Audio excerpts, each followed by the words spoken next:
मेरी दोनों बहू का इस घर में स्वागत है। अंदर आ जाओ, तुम दोनों बहुत सुंदर हो, बहुत प्यारी हो। केसरी ऐसा सोचकर अपने मन में सोच रही होती है। अब मेरी दोनों बहू आ गई हैं, इस घर को अच्छे से संभाल लेंगी, जैसे कि मैंने संभाला है। ऊपर से अब ठंड में मुझे काम भी नहीं करना पड़ेगा।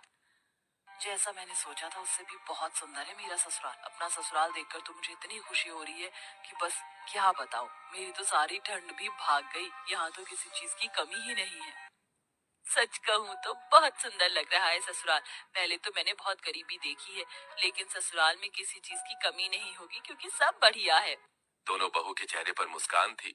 तुम दोनों बहुत थक चुकी होगी और तुम्हें ठंड भी लग रही होगी। चलो, मैं तुम्हें तुम्हारे कमरे में छोड़ आती हूँ, उसके बाद तुम्हारी पहली रसोई की रस्म करेंगे।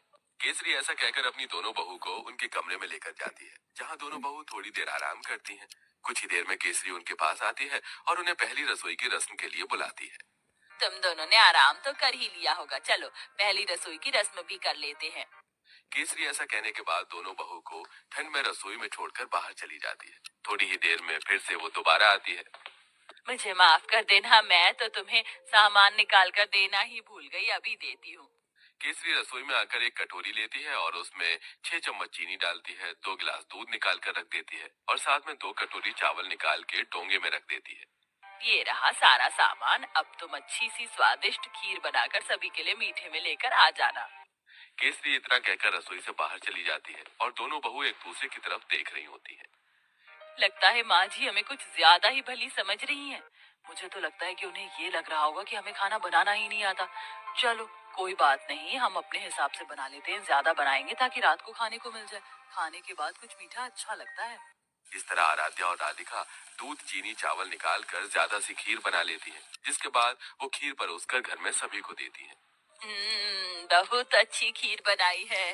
वैसे ठंड में खीर अच्छी लगती है, लेकिन चलो खाना तो अच्छा बनाना आता है तुम्हें। कितनी अच्छी बात है, मेरी बहू तो बिल्कुल मेरे जैसी आई है, थोड़े सामान में ही अच्छा खाना बनाना। केसरी ये सोचकर बहुत खुश हो रही होती है। वो कुछ देर बाद अपने कमरे में आराम करने चली जाती है। अब दोपहर का खाना बनाने की बारी आती है, तो दोनों बहू ठंड में रसोई में आती है। कुछ ही देर में केसरी भी रसोई में आती है। अरे इस वक्त तुम रसोई में क्या कर रही हो?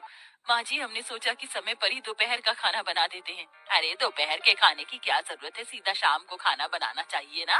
वैसे भी ठंड में इतनी भूख कहाँ लगती है। और इस पतीले में क्या रखा है? केसरी तब पतीले को देखती है तो उसके अंदर खीर होती है। हे भगवान, इतनी सारी खीर! तुम दोनों ने इतनी सारी खीर कैसे बना दी, जबकि मैंने तुम्हें सिर्फ 2 कटोरी चावल दिए थे, 2 गिलास दूध दिया था। अरे माँ जी, हमने ज्यादा इसलिए बना ली थी ताकि हम रात तक आराम से खीर खाते रहें। हे भगवान, तुम्हारा पेट है कि कुआं? आज के बाद ऐसा बिल्कुल नहीं होना चाहिए। जितना मैं सामान दूंगी उतना ही बनेगा। ठंड में इतना खाना कोई नहीं खाता। लेकिन माँ जी, लेकिन वेकिन कुछ नहीं। इस घर को चलाना है या घर की बर्बादी करनी है? आज से ही अपने कान में आटा लगा लो, फिर ये गलती नहीं होनी चाहिए। राम राम राम, इतनी सारी खीर देखकर कहीं आज मुझे हार्ट अटैक ही ना आ जाए। ऐसा बोलते बोलते केसरी अपने कमरे में चली जाती है और दोनों बहू ठंड में कांपते हुए एक दूसरे को देखती रह जाती हैं। फिर आती है रात को खाना बनाने की बारी। तो रात को जब खाना बनाने दोनों बहू ठंड से कांपते हुए रसोई में जाती हैं, उनसे पहले वहां केसरी मौजूद होती है। उसने पहले ही सब कुछ गिनती करके निकाला होता है। देखो बहू, ये एक बैंगन है, 4 आलू हैं, साथ में मैंने आटा निकाल कर रख दिया है। इस आटे में से केवल 10 रोटी बननी चाहिए।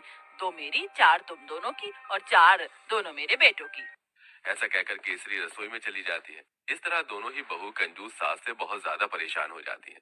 रोटी बनाते बनाते आखिरी में 10 रोटी के बाद एक लोई रह जाती है। दोनों बहू वो भी बना देती हैं। तो इस बात पर भी केसरी उन्हें खूब सारी बातें सुना रही होती है।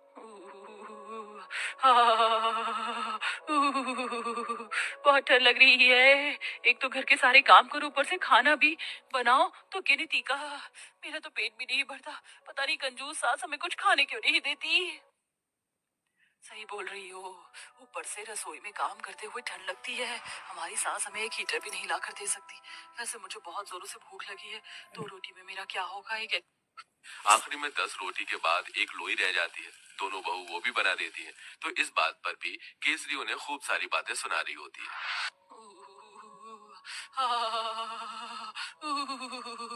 बहुत ठंड लग रही है। एक तो घर के सारे काम करो, ऊपर से खाना भी बनाओ, तो गिनती का। मेरा तो पेट भी नहीं भरता।